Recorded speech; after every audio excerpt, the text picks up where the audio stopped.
tot, departe de tot, de tot ce-am avut, dar am pierdut. Plec departe, plec pe Marte, și acolo poate, poate plec de tot, departe de tot, de tot ce-am avut, dar am pierdut. Plec departe, plec pe Marte, și acolo poate, poate și mai departe, și mai departe.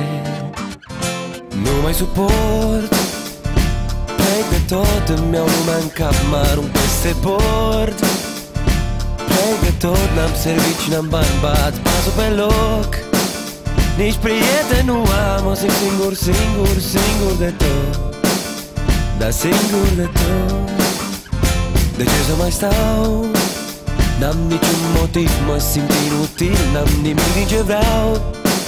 M-a căutat norocul, dar nu știa unde stau.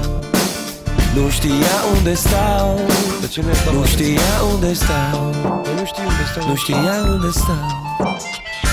Plec de tot, departe de tot, de tot ce-am avut, dar am pierdut.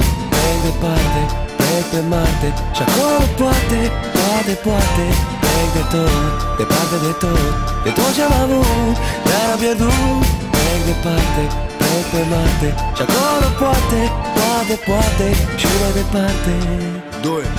Și mai departe. Unde să ne mai ascundem când fugim de noi? În jur e pace, nu-mi place, în suflet port un război. Sunt un sălbatic într-o lume civilizată cu forța, și nu sunt genul să vă car torța. Lumea fuge de cuvinte, deja nimeni nu spune ce simte, deci nu mai avem nevoie de cuvinte. Constat că sunt plecat cu capul, deci sunt normal. Uite, am reușit, m-am relaxat în ultimul hal. Orice vis devine realitate dacă ești îmbit. Poți fi pus la locul tău cu medicamentul potrivit. Uitându-mă pe geam, mă întorc și plec din nou. Te invit să vii când nu sunt prezența ta. Prietenii care mă acceptă cum sunt mă plictisesc, iar pe cei care fug de mine nu-i mai găsesc. Dacă mi-aș permite să fiu cum sunt, n-aș mai scrie și m-aș duce să vin de 10 ori pe zi la pușcărie. Gândesc la rece când inima fierbe, sunt un intrus din propria mea lume, mă simt exclus, plec departe.